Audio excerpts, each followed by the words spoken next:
Well, good afternoon, ladies and gentlemen, or good morning, depending on when you are watching this. And I am delighted to have Dana Young from Visit Florida. She is the top lady in the organisation. And you've now, I've said it before, but you must be getting your gold watch soon. We've been here 4 or 5, 6 years. 6 years. Six years. Man. So your feet are well under the table. You've established Florida as the premier destination from the United Kingdom in your efforts. What I'd be interested to know from you, Dana, is how do you make your product more comprehensive? I think if you went to the man in the street and said Florida, they would immediately think of some major theme parks, maybe Orlando. You and I know that Florida has an awful lot more to offer. What are your plans to try and achieve that more comprehensive marketing look? Well, we've been working on this strategy for a few years. So thanks for having me on, by the way. We've been working on this strategy for quite a few years, so it hasn't changed. But, people are always going to love our over 800 miles of beautiful white beaches. They're always going to love our world-class theme parks. I mean, that is sort of the core of what people think about, as you said, with Florida tourism. But we have so many amazing experiences in Florida that we have been working to educate the traveler about. And it's not just, camping adventures and all of our 15,000 miles of trails. It's not just that. It's not just the activities that we have. It's the things that people might not know about that are unique to Florida. For example, Kennedy Space Center. People know that we have rocket launches, but now with Blue Origin and SpaceX and all of these satellite companies doing launches, you can literally almost see a launch every single day from Kennedy Space Center, and it doesn't cost any money to do that. So we are, of course, talking about all of our natural experiences. I think the Space Center is a really cool thing, just giving people reasons to disperse through the state of Florida, to see our amazing rural communities, maybe go to some beaches they haven't seen, visit some of the cities that they don't know about. That's a long answer. Sorry. No, that's a good answer. So it's almost discover the undiscovered.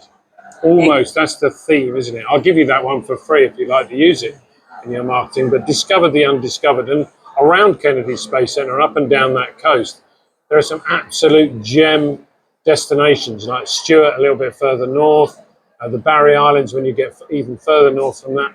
I mean, these are places that most people have never heard of, but they are, as I said, gems, aren't they?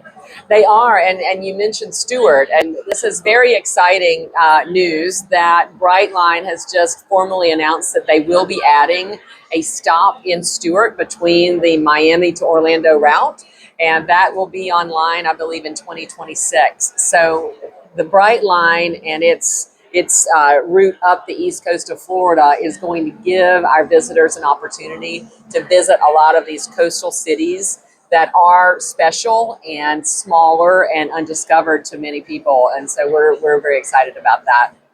Excellent. And the Brightline now with that extension of Miami to Orlando, which I've traveled on, is absolutely superb.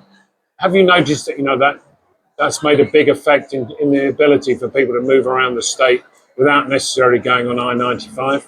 Well, people talk about it all the time, and I just hear very positive reviews. I haven't seen any numbers, but I do know that Brightline has exceeded all of their projections. So I think it's going very well for them.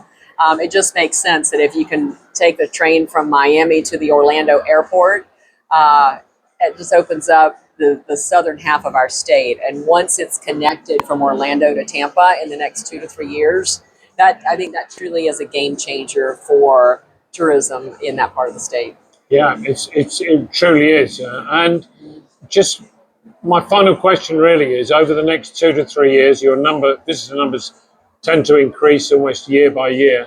Do you have any specific goals in mind in terms of numbers or revenues?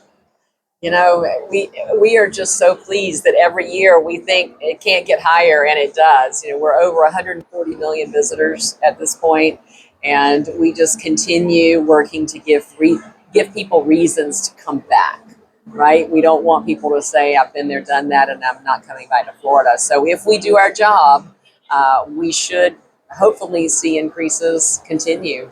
We're on track for that this year. Our numbers are looking great, but we're going to keep our fingers crossed.